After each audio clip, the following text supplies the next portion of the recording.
अपनी चुनाव मशीनरी में अब तक एक कदम आगे दिखने वाली भाजपा अब लोकसभा इलेक्शन की तैयारी में जुट गई है। कुछ महीने पहले ही पार्टी अहम सीटों पर अपने उम्मीदवार तय कर लेना चाहती है ताकि कैंडिडेट्स को जनता से संपर्क के लिए वक्त मिल सके। बंगाल, तेलंगाना, ओडिशा, आंध्र प्रदेश, तमिलनाडु जैसे राज्यों में भाजपा सरकार सबसे पहले कैंडिडेट घोषित करना चाहती है, जहां पार्टी की स्थिति उत्तर और पश्चिम भारत के मुकाबले थोड़ी कमजोर है। ऐसे में भाजपा चाहती है कि उम्मीदवारों के सिलेक्शन पर काम शुरू कर दिया जाए। बीते सप्ताह पार्टी ने इसे लेकर 2 दिनों की मीटिंग भी की थी, जिसमें खुद पीएम मोदी मौजूद थे। भाजपा सूत्रों का कहना है कि नेतृत्व चुनाव में राज्यसभा से आने वाले मंत्रियों को भी उतारने का विचार कर रहा है। इन नेताओं में एस जयशंकर, पीयूष गोयल, निर्मला सीतारमण, अश्विनी वैष्णव, भूपेंद्र यादव जैसे दिग्गज शामिल हैं, जो सरकार का हिस्सा है लेकिन राज्यसभा से आते हैं। पार्टी को लगता है कि इन नेताओं को उतारने से माहौल बनेगा और कुछ सीटों पर जीत तय हो सकती है। इसके अलावा चुनाव के बाद कई अन्य नेताओं के संगठन से सदन में लाया जाएगा। यह वही फार्मूला है जिसे अभी तक 5 राज्यों में हुए चुनाव में आजमाया गया था। यहाँ भाजपा ने राजस्थान से लेकर छत्तीसगढ़ तक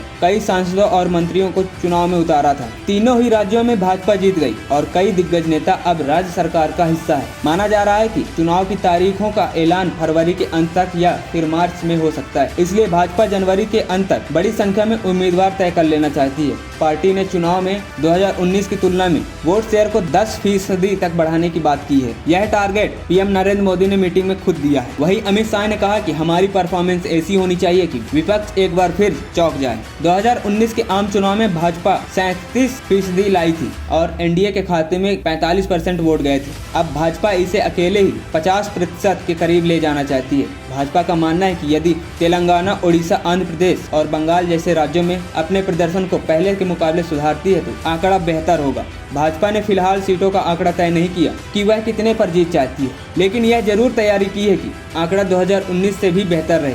तब भाजपा ने अकेले 303 सीटें हासिल की थी। खबरें चल रही कि निर्मला सीतारमण को तमिलनाडु की किसी सीट से उतारा जा सकता है। वहीं एस जयशंकर को लेकर 2-3 सीटों पर भी चर्चा चल रही है। कहा जा रहा है कि उन्हें 3 सीटों बेंगलुरु ग्रामीण, विशाखापट्टनम ग्रामीण और तिरुवनंतपुरम से किसी एक से उतारा जा सकता है। एएनपी टाइम्स की रिपोर्ट।